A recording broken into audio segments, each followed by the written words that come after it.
প্রতিদিনই বেঁচে থাকার জন্য লড়াই করছেন প্রত্যেকে। সামান্য ছোট ছোট জীব থেকে বুদ্ধিজীবী মানুষ সকলেই অস্তিত্বের জন্য সংগ্রাম করে। তবে সংসার পরিবার সামলে রক্ত মাংসে গড়া এই দুর্গার জীবন কাহিনী অবাক করবে আপনাকে। পরিবারে নুন আনতে পান্তা ফুরোয়। সামান্য মধ্যবিত্ত পরিবারে সংসার চালাতে তাকেও ধরতে হয়েছে হাল। বাড়ির সব কাজ সামলে পাতা সেলাই করে রোজগার করছেন এই দুর্গা। দেবীর আগমনের সঙ্গে প্রত্যন্ত গ্রামের এই দুর্গার জীবন সংগ্রাম অবাক করবে আপনাকে।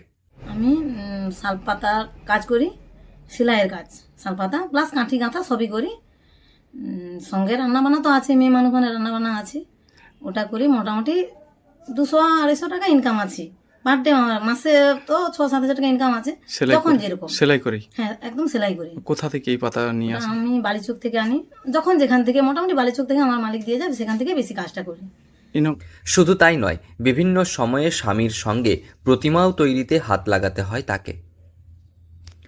পশ্চিম মেদিনীপুরে নারায়ণগড় ব্লকের প্রত্যন্ত এক গ্রাম নারমার বাসিন্দা গৃহবধূ প্রভাতী মাইতি। বেশ কয়েক বছর ধরেই তিনি শালপাতা সেলাই করে সংসার চালাচ্ছেন। স্বামীর উপার্জনের পাশাপাশি বাড়ির অন্যান্য কাজের অবসরে তার এই শালপাতা সেলাই করে যে টাকা রোজগার হয় তা দিয়ে স্বামীর পাশে দাঁড়িয়েছেন তিনি।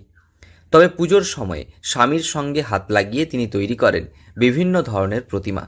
কাঠামো বাঁধা থেকে মাটি দেওয়া, এমনকি রঙেতেও স্বামীকে সহযোগিতা করেন তিনি।